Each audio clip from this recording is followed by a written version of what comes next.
The 2008 movie Chocolate is a very brutal martial arts movie. Now, don't get this confused with Chocolat with Johnny Depp. That came out around the same time period, maybe a few years earlier. No, we're talking about the Thailand movie Chocolate 2008, starring, gotta make sure I get her name right. Hopefully I pronounce it right. Jeeja Yanin. Hopefully that's correct. But yes, this movie is very brutal. A brief description of what this is about if you've never seen it. It's basically an autistic young lady here who learned how to fight karate through watching a dojo across from her apartment. And we see her watching martial artist films like Bruce Lee and such on the telly. And it's kind of how she learns how to fight. She's one of these people who can see something happen and she can mimic it and learn how to do stuff by just watching people, and that's how she does it. Like I said, this movie is very brutal, it's very bloody as well. Basically, her mother used to work for a gang type and went around collecting money. She fell in love with a Japanese guy who's kind of like the rivals, so they kind of had like a forbidden love affair. Anyways, she's the product of this relationship. He kind of leaves them for a while, and they separate. And her mother get diagnosed with cancer, so she's needing money for treatment. And her daughter, Jeeja Yanin's character, and her friend, who kind of takes care of her when her mother's not able to, discover like a notebook of people who owes her mother money. So they figured to go collecting money for her mother, so she get money to for her treatment. While doing this, though, they kind of cross the big boss man who her mother used to work for, get into his territory, and he takes notice of this. So he kind of goes down hunting her. So it's not really like a revenge movie, but it is in a way, because she's actually going around trying to help her mother get money for her treatment. And at the beginning, it's kind of like a light comedy stuff, She's kind of mimicking these actors she saw on TV, so she kind of does a brief imitation of a Bruce Lee in this movie. But as the movie progresses, it becomes more lighter and more darker. You got there's sometimes, I watched this and I couldn't really watch. I had to turn my head away because there's some gross scenes, especially when they go to like a meat house where you got people getting hooked up. She hooks people to the hooks that they put the meat on. It was kind of gross. So there's some of those gross scenes, but not very much, to be honest. And that's probably like the grossest thing of the whole movie is probably that area. Just because you get that, you got all these flies around, and her character doesn't like flies because of the buzzing sound they make. It kind of interrupts her sensory. If you know anybody with autism, they do got sensory problems. Be honest, Jeeja Yanin does a very fine job. I mean, this is like her first starring role, and she picks a role where she has to play autistic. It's kind of hard to play those roles where you're like you have a disability, especially if you're not, disability. Like if you don't have autism, you kind of hard to get into that role. And I believe she does play it very, very well as an artistic person. And what to say, like the fighting choreography in this movie is top notch. Especially that most of it was not done with wires, and the stuff that she's able to pull off in this movie, the kicks and stuff and the moves without having wires attached to her is excellent. I think really the only parts that really used wiring was probably like the last act of the movie, and that's because they're fighting on ledges and stuff, and she's kicking people off ledges, and people are falling off ledges, so they get the wiring to help them, not fall to their deaths. And just like a good old Jackie Chan movie, they got like the end credit scenes. They have like the mishaps of the movie. Let's just say this movie doesn't really look like it was very safe to make. Like everybody's getting injured. You see her getting injured.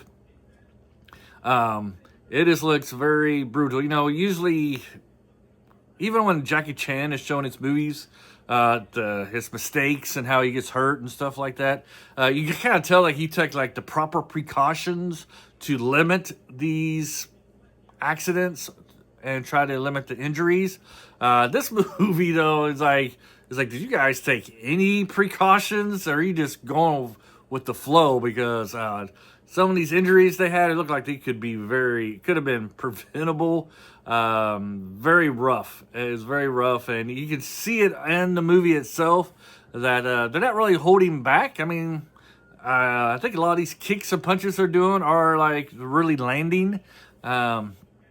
And the tumbles and the falls that these people go through, yeah, they look very realistic. Like it looks like it really hurts. I mean, I don't know if these people are actually acting when they land or get hit by like a foreign object, but it is a very brutal, very brutal movie indeed. Like I said, you have the butcher house scene, which is kind of like the first major pretty cool fighting scene of the movie.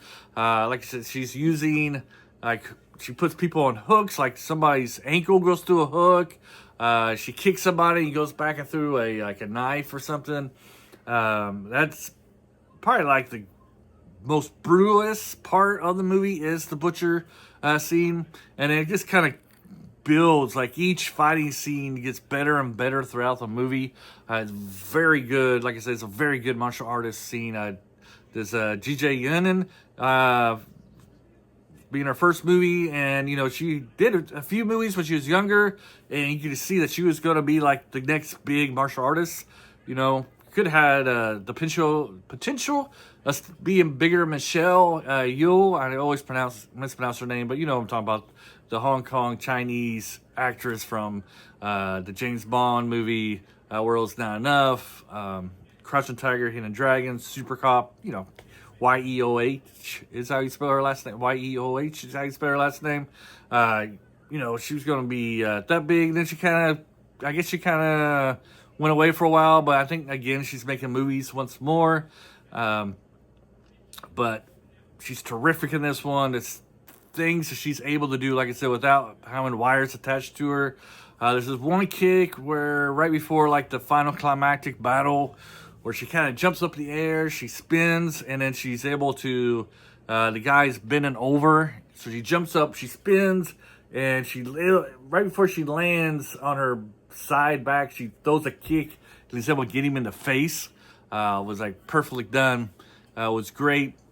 Do kind of have a problem with some of the villains, like the kid, like that fighting scene happens, he has like Tourette's or something. He has his own little mental disability too, and he's briefly shown, but you can kind of tell that he's also like a prodigy, like a fighting prodigy as well. Wish they would have done a little bit more with his character, let us see him a little bit more, but they didn't really get to see it. So when they have that big fight between those two, and he's like probably like the only character that really gives her a lot of problems. It would have been nice if they would have built that confrontation up a little bit more. Then you have probably like the best, what the movie is really known for. It's like the rooftop scenes, when she gets on top of the roof and fighting. You got people leaning over ledges, falling off. This time she is doing wire work. She does some pretty cool jumping moves and stuff up there. But you know, after scenes just show you how they did it, and how these people fall. You know how they're falling like 2 stories up. But yeah, it's a very great climactic. It's kind of bittersweet at the end. I don't know. I mean, it's 20 years old movie, right? So I guess I kind of get the ending. Like her mom does end up passing away, not from natural causes. She kind of ends up with her father at the end, who comes back and helps her and her mother out. But fantastic movie. You can watch it on Amazon right now. If you're somebody who likes the martial arts types of movies, this movie is for you. Like I said, even though it's from Thailand, Thailand actually has some pretty good movies and shows. I've seen a few of them, and this one's top notch. Very well done, very well choreographed. Does touch on the culture a little bit. You know, you do got your ladyboy scenes. You got like a ladyboy gang in this one as well. I'm pretty sure she takes them out. And like one of the main henchman villain guys is a ladyboy type of character.